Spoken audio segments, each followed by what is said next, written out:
রাজ্যের বর্তমান চালু সকল সামাজিক সুরক্ষা প্রকল্পগুলি অব্যাহত থাকবে। সাথে সাথে প্রধানমন্ত্রী পিএম কিষাণ সম্মান নিধিতে ভারত সরকার ৬,০০০ টাকা দিচ্ছেন। আমরা আরও ৩,০০০ টাকা অতিরিক্ত দেওয়ার সিদ্ধান্ত গ্রহণ করেছি। আমরা কৃষকদের জন্য ধীরে ধীরে আরও করব। নমস্কার বন্ধুরা, এই মুহূর্তে রয়েছে রাজ্যের সমস্ত কৃষকদের জন্য বিরাট বড় সুখবর। আপনি যদি একজন কৃষক হয়ে থাকেন তাহলে এই মুহূর্তে রয়েছে আপনার জন্য গুরুত্বপূর্ণ আপডেট। বাজেটে কৃষকদের জন্য কিন্তু বিভিন্ন কর্মসূচি ঘোষণা করা হয়েছে। তার মধ্যে কিন্তু পিএম কিষাণ প্রকল্পের ৬,০০০ টাকার পরিবর্তে এখন দেওয়া হবে ৯,০০০ টাকা করে, অর্থাৎ ৩,০০০ টাকা বৃদ্ধি করা হয়েছে। তাহলে আগের সরকারের যে কৃষক বন্ধু প্রকল্প ছিল সেই প্রকল্প কি সত্যি বন্ধ হয়ে যাবে, নাকি এই সরকার সেই প্রকল্পকে চালু রাখবে? এই বিষয়ে কি রয়েছে আপডেট, সেই বিষয়ে কিন্তু জানানো হয়েছে। তাই ভিডিওটি সম্পূর্ণ দেখুন। সম্পূর্ণ দেখলে জানতে পারবেন অনেক কিছু আপডেট। তাহলে এবার দেখে নেওয়া যাক কী বলা হয়েছে আজকের এই রিপোর্টে। কৃষকদের জন্য নতুন ঘোষণা। ২৪শে জুন ২০২৬ রাজ্য সরকার কৃষকদের পরিবার পিছু বছরে ৩,০০০ টাকা করে অতিরিক্ত ভাতা দেবে বলে রাজ্য বাজেটে ঘোষণা করা হয়েছে। কেন্দ্রীয় সরকারের প্রধানমন্ত্রী কিষাণ প্রকল্পে ৩ দফায় মোট যে ৬,০০০ টাকা দেওয়া হয়, এটা তার অতিরিক্ত বলে অর্থমন্ত্রী স্বপন দাশগুপ্ত বাজেটে ভাষণে জানিয়েছেন। তবে বিগত রাজ্য সরকার কৃষক বন্ধু নামে যে প্রকল্প চালু করেছিল সেটির ভবিষ্যৎ কী, বাজেটে সে সম্পর্কে নীরব। জমির পরিমাণ অনুযায়ী ওই প্রকল্পে কৃষকরা বছরে সর্বোচ্চ ১০,০০০ টাকা করে পেতেন। রাজ্য সরকার যে ৩,০০০ টাকা এখন অতিরিক্ত হিসাবে দেবে, সেটা যে কোনো পরিমাণ কৃষি জমির মালিক চাষিরা সমান হারে পাবেন কি না সেই ব্যাপারে কিছু উল্লেখ নেই বাজেটে। তো বন্ধুরা, আমরা সকলে জানি যে পিএম কিষাণ প্রকল্পে টাকা পেতে হলে কিন্তু 2019-এ 1 ফেব্রুয়ারির আগে জমির রেকর্ড থাকতে হবে, তবেই সে কিন্তু পিএম কিষাণ প্রকল্পে টাকা পাবেন। আর কৃষক বন্ধু প্রকল্পের ক্ষেত্রে কিন্তু এরকম কোনো নিয়ম ছিল না। তাহলে কিন্তু অনেক কৃষক আর্থিক সহায়তা পাবে না। সরকারি নির্দেশিকা বেরোলেই এটা সম্পূর্ণ পরিষ্কার হয়ে যাবে।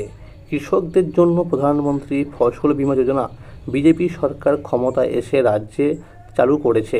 এই প্রকল্পের অধীনে 16টি ফসলের কৃষি বীমার সুবিধা মিলবে বলে অর্থমন্ত্রী জানিয়েছেন। বাজেটে আরও ঘোষণা করা হয়েছে, খরিফ মরশুমে নির্ধারিত ন্যূনতম মূল্যের এমএসপি উপর রাজ্য সরকার প্রতি কুইন্টাল ধান চাষিদের কাছ থেকে কিনতে অতিরিক্ত 200 টাকা করে দেবে। কেন্দ্রীয় সরকার যে এমএসপি নির্ধারণ করে তার থেকে অতিরিক্ত এই টাকা ইনসেন্টিভ হিসাবে রাজ্য সরকার দেবে। এখন কেন্দ্রীয় হারে এমএসপি প্রায় 2,500 টাকা। এটা আগামী দিনে ধাপে ধাপে বেড়ে 3,100 টাকা হবে বলে বাজেটে জানানো হয়েছে।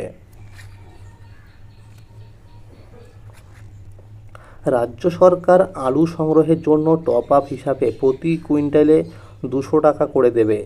আলু চাষিদের বীমার প্রিমিয়ামে টাকার 50% দেবে রাজ্য সরকার। আলু, টমেটো, পেঁয়াজ, ডাল ও তৈলবীজের দাম বৃদ্ধি আটকাতে রাজ্য সরকার 100 কোটি টাকার একটি বিশেষ তহবিলও গঠন করবে। অন্যদিকে কৃষক বন্ধু প্রকল্পের ওয়েবসাইটে কিন্তু বিভিন্ন আপডেট আসা শুরু হয়েছে। ইতিমধ্যেই কিছু পরিবর্তন হয়েছে ওয়েবসাইটে।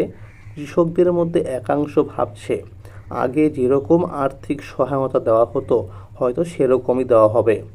এই বিষয়ে এখনও কোনো অফিসিয়ালি আপডেট আসেনি। কৃষকরা দাবি করছে সরকারের কাছে যেন এই কৃষক বন্ধু প্রকল্প বন্ধ না হয়ে যায়। অনেক কৃষকরা ভাবছে যদি কৃষক বন্ধু প্রকল্প বন্ধ হয়েই যেত তাহলে কৃষক বন্ধু প্রকল্পের ওয়েবসাইটটা কেন এখনও পর্যন্ত চালু রয়েছে। এখন সরকারি ঘোষণার অপেক্ষা, দেখা যাক কৃষকদের নিয়ে সরকার কী ভাবনা চিন্তা করে। তবে সূত্র মারফত খবর পাওয়া যাচ্ছে যে কৃষক বন্ধু প্রকল্প হয়তো বন্ধ নাও হতে পারে।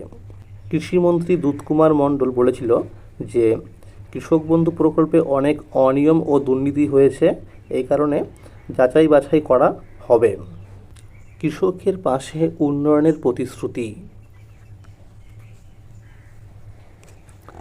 কৃষি জমিতে জল জমা ও বন্যা থেকে রক্ষা করতে স্থানীয় নিকাশি ব্যবস্থার উন্নয়নে 200 কোটি টাকা বরাদ্দ করা হলো। ধান কেনায় ন্যূনতম সহায়ক মূল্যের এমএসপি উপর প্রতি কুইন্টালে 200 টাকা বোনাস এবং ভবিষ্যতে এমএসপি 3100 টাকা প্রতি কুইন্টাল করার রূপরেখা তৈরি করা হবে।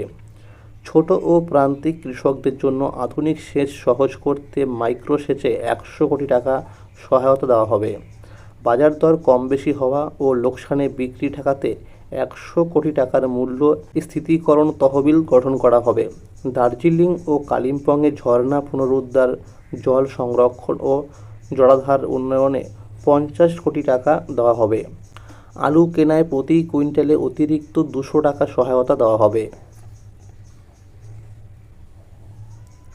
পিএম কিষাণ সুবিধার পাশাপাশি প্রতি কৃষক পরিবারকে বছরে 3000 টাকা অতিরিক্ত সহায়তা দেওয়া হবে। কোল্ড স্টোরেজ, প্যাকিং সেন্টার ও ফসল কাটার পর সংরক্ষণ ব্যবস্থায় 35% সরকারি ভর্তুকি সহ 100 কোটি টাকা বরাদ্দ করা হলো। কৃষিতে সেচ পাম্প চালাতে খরচ কমাতে প্রতি ইউনিটে 2 টাকা বিদ্যুৎ ভর্তুকি দেওয়া হবে। দ্রুত কৃষি পরিষেবা ও সহজ ঋণের জন্য ডিজিটাল কৃষি মিশন ও ডিজিটাল কিষাণ ক্রেডিট কার্ড প্রদান করা হবে।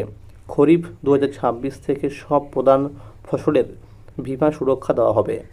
তাহলে বন্ধুরা, আজকের এই ছিল আপডেট। এরকম আরও নতুন নতুন আপডেট সবার আগে পেতে হলে চ্যানেলটিকে অবশ্যই মনে করে সাবস্ক্রাইব করে রাখবেন এবং সকলের কাছে শেয়ার করে দেবেন। আর যদি ভিডিওটি ভালো লেগে থাকে অবশ্যই একটি লাইক করে দেবেন। ধন্যবাদ।